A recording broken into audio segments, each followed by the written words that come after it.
2025 saw many new fantastic TARDIS add-ons released in Garry's mod, so hello Fez wearers, today I want to show you my 5 favourite TARDISes that released this year, as well as one that I've got an early access to which isn't even released yet, but I'll get to that later on in the video, so for now let's start with this custom made TARDIS. It has the very catchy name of FuzzyLeo's custom interior, and it's relatively small, but it has an insane amount of customization to it, with all of these setting options, which allows you to do so many things, including literally adding new rooms. However, I should probably start with the exterior. It's a very similar size and shape to the 15th Doctor exterior, but with the colours of the 11th Doctor's exterior. And to be honest, this is probably one of my favourite exteriors to come out of GMod in the past few years. I really love the simplicity and depth it has, although I'm not sure it fits too well with the interior it's paired up with. But much like the interior, this has a few settings to it, with 2 body groups and 7 different skin options. You can turn on and off the lamp light, as well as the police box sign light, and you can even change the colours of the light in the window, or just remove them altogether. With the final skin option here having a subtle animation to the windows, which changes the color in a sort of like loop. Oh, and if you do the body groups on the doors themselves, you can change how they open, with the default double making both of them go inwards. Then there's one called single, which makes one door go inwards, and then the outward option brings both the doors outwards. But going into the interior with all the default settings on, you can probably tell there's a lot of influence from the 8th Doctor's TARDIS. It has the exact same console design, as well as echoes of other elements like the scanner ceiling, bookshelves, wooden beams around the console, as well as the sort of church cathedral themed walls, windows and floors. But even though the console is based off the 8th Doctor's TARDIS, it isn't exactly 100% accurate, but it is very close and also very detailed, and it has this very nice wooden texture to it. If you want me to love a console, or just anything really, just give me a somewhat detailed wooden texture and I'll be drooling at the mouth. I don't know why, I just love them. On top of that, it has all these controls with different sounds and animations and things, with every single control being interactable, which is emphasized more because of just how weird the controls are on this console. And also if I check the skins on the console, you can see there's actually 5 different skin options, and all they do is just change the color of the wood, and they're fine, but they just don't really fit the theme of the overall interior, so I'm not sure they're really much use. But anyway, through these doors over here, there's also a hallway system, and it is clearly heavily inspired by the classic Who style of corridor, which does seem a bit odd when paired with the main interior, but it looks good nonetheless. This side has an invisible wall which stops you going any further, and then this side has a door leading to whatever this room's meant to be. It's just a little cupboard, I guess, I don't know. And then down here there's another door, which right now does nothing, but later on when we go over the settings, there's a whole nother room behind these doors. Although I do want to quickly go over the flight and low health modes before getting to the settings, so let's do that real quick. You can probably hear that the flight sound is based on the 8th Doctor's TARDIS, as most things are here, but going into third person mode you can see the vortex is nothing like the 8th Doctor's, although I'm not a massive fan of it, to be honest. It feels a bit brighter than it needs to be, which kind of just ruins the whole vibe of it, because the design is good, the execution is good, it's just the brightness, I just hate it. Also yes, that blue thing in the background is a planet from the map, nothing to do with the vortex, it's just a weird map being glitchy. Okay, but I do need to shoot this thing a little bit so I can show you the lower health mode, so cover your ears for a second.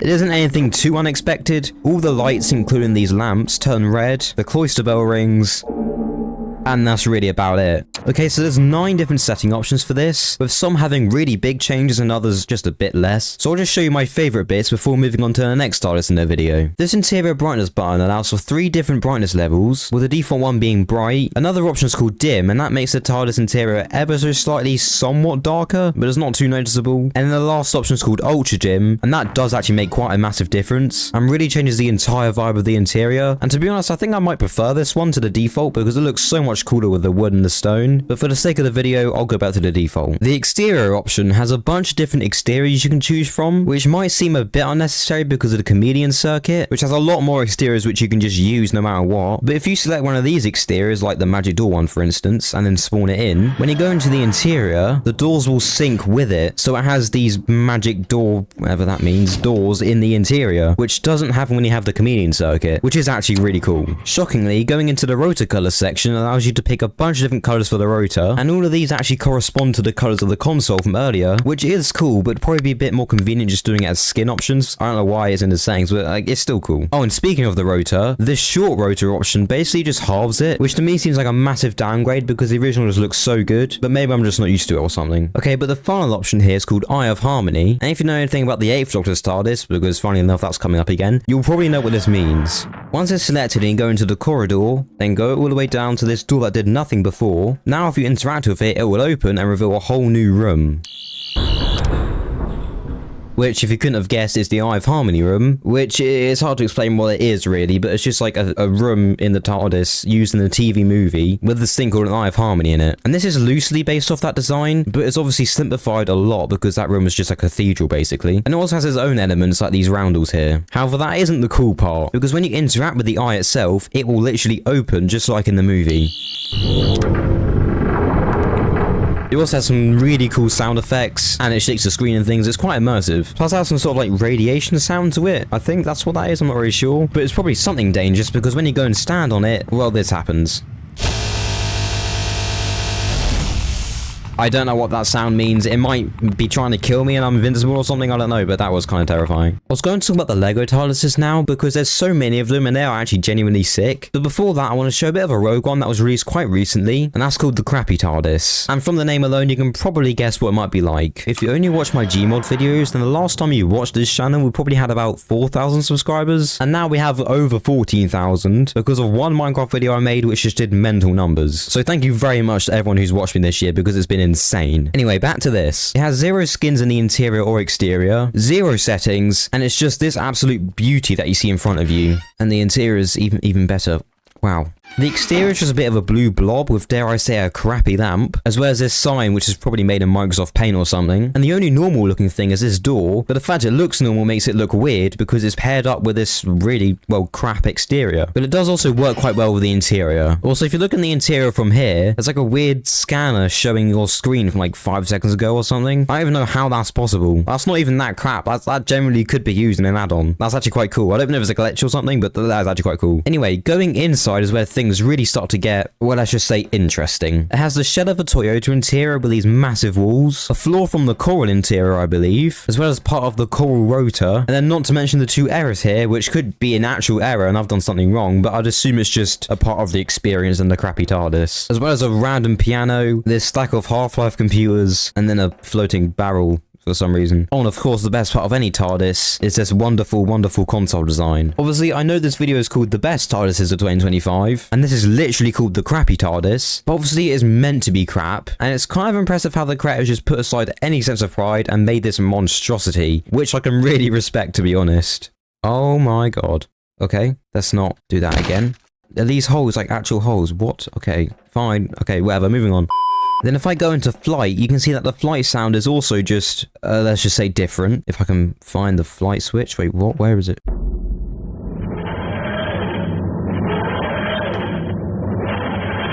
Also, if you somehow didn't notice when I fell down through it, this vortex was here the whole time. I don't really know why, because I swear that the interior isn't in the vortex. I don't know why, but it doesn't matter. Oh, if you want to see the low power mode, let me just do that real quick.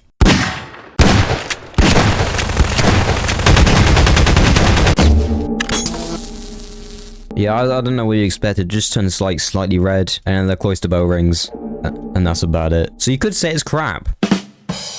But something that isn't crap are these LEGO TARDISes, because they have so many features, not to mention that there are 16 of them, and they all have their own different features and settings too. It's based off the TARDISes from the Doctor Who section of the game called LEGO Dimensions, which means there's one for every single Doctor, plus some others that weren't even in that game and are completely custom made. But because of all that, I think they deserve their own dedicated video where I review all of them in detail. So for now, I'll just show one from Classic Who and one from New Who. And I guess the only logical way to do that is showing the first Doctor's one, and then the 15th Doctor's one. I've recently started playing LEGO Dimensions for the first time in like a decade, so I'm going to make my video reviewing all of these LEGO TARDISes once I've finished that game and the Doctor Who level, so I fully remember and understand what I'm actually talking about. Anyway, for now, as you can see, when you spawn in this TARDIS, the screen turns black and white, which works in a sort of bubble around the exterior, because if I go over here, it goes away. And interestingly, if you open the doors and go away, and then zoom back in, you can see that there are colours in the interior, it's not just black and white, and a cool detail is that these are the actual colours used in this set of the original TARDIS. And you may have heard that when I open the doors, the first Doctor's title music plays.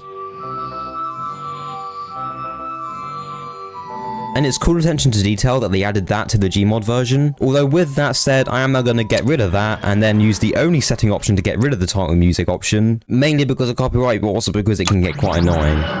Anyway, basically all of these TARDISes have the exact same exterior template. They're all the same size, all the same dimensions and everything. It's just the colors and things that are a bit different. And it's also very accurate to the one in the game, although I guess that isn't too hard when you're just working with Lego blocks. One problem I've found is that sometimes these doors make it a bit difficult to get into the interior, or I'm just an idiot because it worked perfectly there, but you know what I mean. The first thing you'll probably notice when you walk into this interior is just how big it is. I mean, the walls are massive, there's a lamp on the ceiling is massive, the doors are massive, everything's just upscaled for some reason. Even the console feels quite big, but I think that's just because of the whole Lego thing. And all that size stuff is from Lego Dimensions, and it works fine in a Lego game, but in GMod it just feels a bit weird. I don't think it translates very well. But something that does translate quite well with these controls, they're just really fun to play with, especially this door one.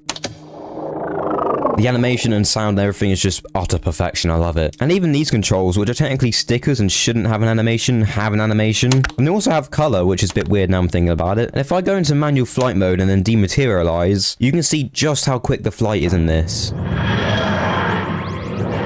Which again is taken from the game. Also, this vortex design is just the Lego Dimensions like vortex-y thing when you go into the portal, except it's in black and white. And it is a very cool design, although it is a bit blurry. I don't know why, maybe it's because it's from Lego Dimensions or something. And the monochrome look isn't helping with that sort of pixelated look. Unlike the previous one, this one does have setting options, or at least more than just the interior hum override. And because the Lego Dimensions game released in 2015, this TARDIS and a few others weren't actually in that game, so it's completely custom but follows closely in that design. But then also add some more stuff to make it a bit better, really. As I said, the exteriors are all basically the exact same, which includes this one. The silhouette is absolutely identical, and the only thing that's changed are the colors and the sort of window design. But obviously that makes sense when you think about the difference between the actual First Doctor exterior and the actual 15th Doctor exterior. They're completely different. Once again, when you open the doors, it starts playing music, but this time it isn't the title sequence music.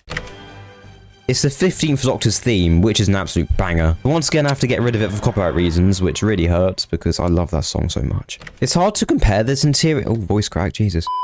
It's hard to compare this interior to many others, especially the First Doctor's, because it's just so large and detailed, so I can't really say how well it follows the ideas of the other LEGO TARDISes, but I can say that it's just really cool in its own right. These massive police box doors are interactable, unlike the classic Who doors. It has this animated screen next to the big scanner, which shows the exterior, but of course the main thing that stands out here is the console. The actual TARDIS has quite a large and complex console with many different controls on it, which is translated surprisingly well into this LEGO format, but with that said, in the more densely packed regions, it does have to rely on these stickers, which does detract from the effect a little bit, but I guess it still works within the whole LEGO theme. Although these ones don't have any animation to them, which is a bit upsetting. But I am happy to say that these controls are just as, if not more fun to use than the First Doctor's, like this one for example. Plus, there's this new control which is unique to this TARDIS and not something seen in LEGO Dimensions as far as I'm aware. Called the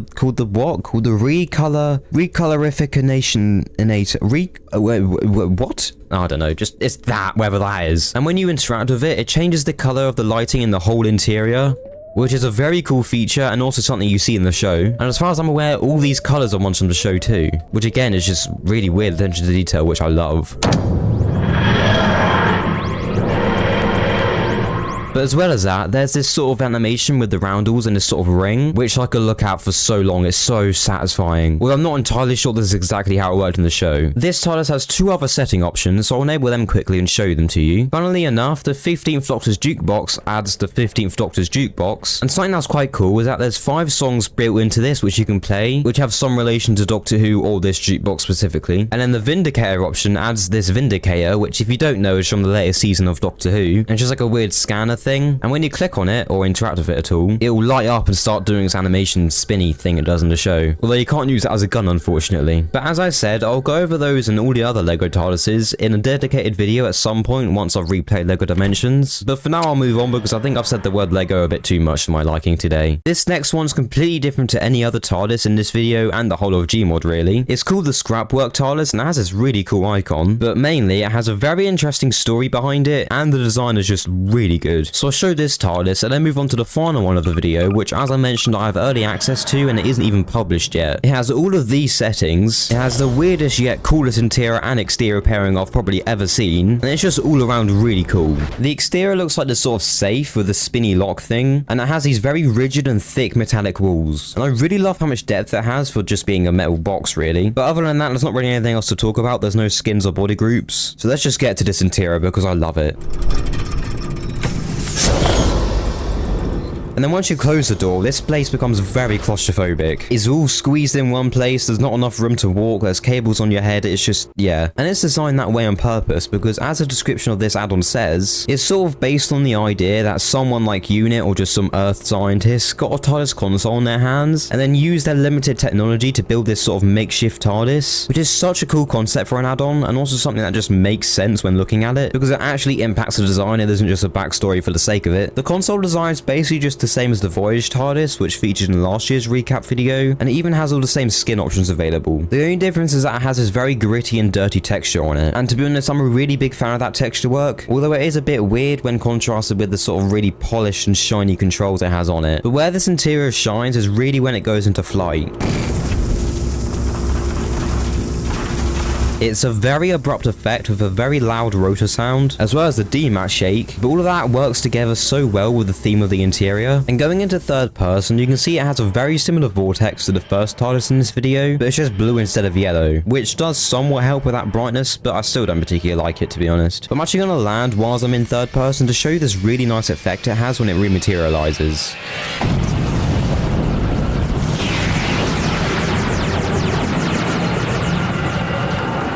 However, this also has over 20 different setting options available, and like before, I'm not going to show all of them, but I will show some of my favourites. The exterior option allows for 2 different exteriors, with the default one being condensed, the one you just saw, but then another option called full, and when I spawn it in, you'll see the difference immediately.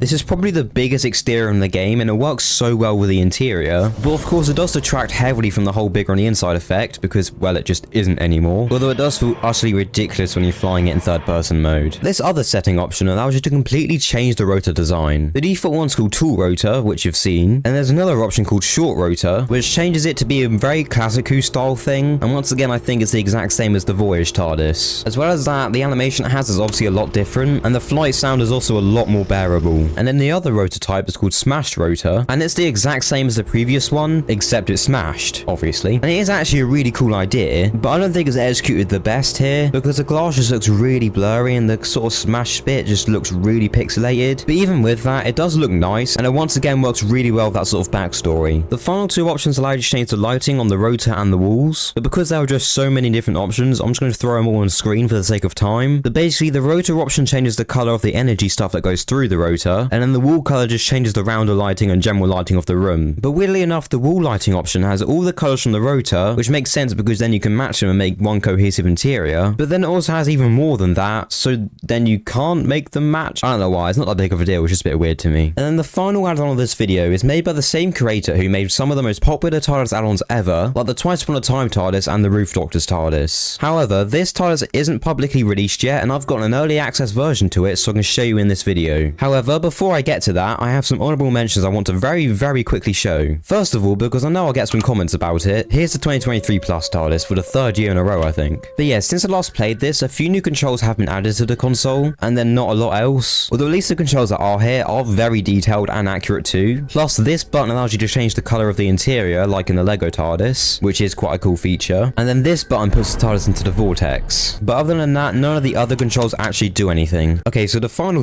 thing before getting to the last TARDIS in the video is a thing in the default TARDIS available from now until the new year. So I'm not actually entirely sure if it will be available when this video comes out, but this happens multiple times a year now, so it's still relevant. So basically, there's a Christmas event at the minute which adds a bunch of different Christmas decorations like baubles, presents and lights and that sort of thing. And I don't think they've ever done anything like this before, but it seems like they're doing this every year now for Christmas, Halloween and April Fools, which I can't wait to see. Also, from what I can tell, this Christmas stuff was made by Mulder, who also made this TARDIS, which happens to be the last one of the video. And I know I've said this about 10 times by now, but essentially, this is called the Nova TARDIS, but it isn't actually released yet, and I've gotten it early thanks to Mulder, who also made all of these add-ons, and has also contributed a lot to a bunch of other add-ons. You may recognise this exterior, as it's the exact same as the Twice Upon a Time First Doctor's TARDIS, and to be fair, it is actually a good exterior with a lot of different setting options. But if I'm honest, something new and different wouldn't go amiss here. Although Mulder did admit herself that this is partially just laziness, which I can respect, but also a reference to how every single classic Who TARDIS imitation from New Who Who has just used the exact same exterior, which to be fair is weird and I've never noticed it before. And although it is cool, I'm going to move on to the interior because the exterior has been seen so many times, whereas this interior has never been seen at all on the internet. Okay, so as you go inside, you start in this sort of black intermediate room. I don't really know why, it's really odd, and there's no setting to get rid of it yet at least. But when you do open the doors, you see this interior, and it is really cool. It's kind of a mashup between the Hell Bent and Ruth Doctor's interior, but it also has a bunch of different custom stuff as well. The word Nova is Latin for new, which Mulder says is because this is, well, her newest TARDIS, and it fits a TARDIS quite well. Much like the exterior, this console is the same one that was used in quite a lot of different add-ons, which has its pros and cons. The pros are quite obvious. Because it's been used so much, it's very easy to remember where all the controls are and what they do. Plus all the buttons and things are integrated really well with the roof option, like actually getting rid of the roof. And then on top of all that, it is just a really cool console design. Although there is quite a big downside to this console in my opinion. Because it was originally made to imitate an actual set TARDIS, like the Twice Upon a Time one, there are a lot of things like these screws here, as well as these wires going up the rotor and a bunch of other things, which are cool details when it's like recreating a set, but when it's its own custom unique interior, it does just sort of take away from that immersion factor, which I suppose is just what you prefer. But to me, when you have a custom TARDIS, it should be how it is in the world of Doctor Who, not in real life. But I guess I am nitpicking. This interior is just so cool, there isn't that many downsides to it, but I have to criticize it somehow. Also, one small other criticism is that these doors at the entrance don't actually meet up properly, so there's just a weird gap in the middle. I don't know why, it just looks a bit weird. But again, all the other stuff is just amazing. I mean, the actual concept and execution of the general design is just really good, but to me the standout thing has got to be these roundels. The design is just so cool. A weird detail Mulder told me is that these roundels are actually based off lights in the Prague train station, which you'd never know from just looking at it, but they look really cool. It's kind of got that salad bowl look from the third Doctor's interior, I think, but then these little lights going up through them adds that extra little bit of detail which is needed. Plus you can see a bunch of wires and stuff in the background. Plus there's also a bunch of different skin options to change the tubes, like their color and intensity and things, but also an option to get rid of them altogether, which I don't know why you'd want to do it, but there's an option for it. But you have to remember that this still is unfinished. There's still a lot of settings that could be added, or things to be tweaked, or just straight up errors, like how these wires and the floor vents aren't cut out from the background properly, which is what this little white bit is. But overall, I do genuinely really like this add-on. I'm not just saying that because I've got it early, although that does help. I have no information on when or if this will be publicly available, but in the meantime, you may as well watch this video on screen. You know, it's good. You know, I made it, so like, I'd like you to watch it. Bye.